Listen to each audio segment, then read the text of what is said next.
আপনিও যদি ট্রেনে ভ্রমণ করার সময় ভিডিও করেন তাহলে আপনার সাথে এটা হতে পারে। এই ভিডিওটা দেখুন। এইখানে এই মহিলা ট্রেনের গেটের সামনে দাঁড়িয়েছিল।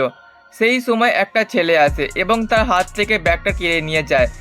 এবং ভাগ্য ভালো এই মহিলার যে এই বয়স্ক লোকটা তার হাত ধরে নেয়, নয়তো আজ বড় কোনো অ্যাক্সিডেন্ট হতে পারত।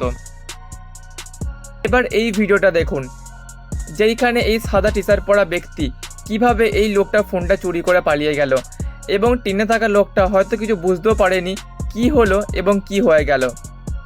এই ব্যক্তি ট্রেনে ভিডিও করছিল, সেই সময় সামনে থেকে একটা ছেলে আসে ফোনটা চুরি করতে।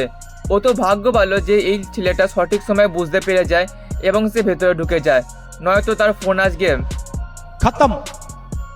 এই একটা চোর যে ফোন চুরি করতে গিয়েছিল এবং প্যাসেঞ্জার তার হাতটা ধরে নেয় এবং এই চোরটাকে চলন্ত ট্রেনের মধ্যে ঝুলিয়ে রেখে তাকে উচিত শিক্ষা দেয় এবং পরের স্টেশন না আসা অবধি এই চোরটা এরকমভাবে ঝুলতে থাকে। তারপরে স্টেশনে এলে পুলিশকে হাতে ধরিয়ে দেয়। বেচারা চোর হয়তো আর চুরি করার কথা চিন্তাও করবে না। বন্ধুরা, এই ভিডিওটা দেখুন, যেখানে এই লোকটা জানতো যে তার ফোন চুরি হয়ে যাবে, তাই সে ফোনের কভার নিয়ে এরকমভাবে ভিডিও করতে থাকে এবং চোর চুরি করে নেয়। চোরও মনে মনে ভাবছে চোরের ওপর বাটপাড়ি হয়ে যায় আর কি।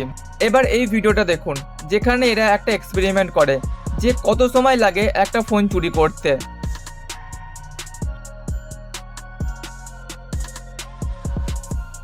বুঝতেই পারছো, মাত্র কয়েক সেকেন্ড লাগবে এবং আপনার ফোন চুরি হয়ে যাবে। তো কেমন লাগলো আজকের এই ভিডিওটি কমেন্টে জানাও। দেখা হচ্ছে পরের কোনো ভিডিওতে, ততক্ষণের জন্য বাই বাই।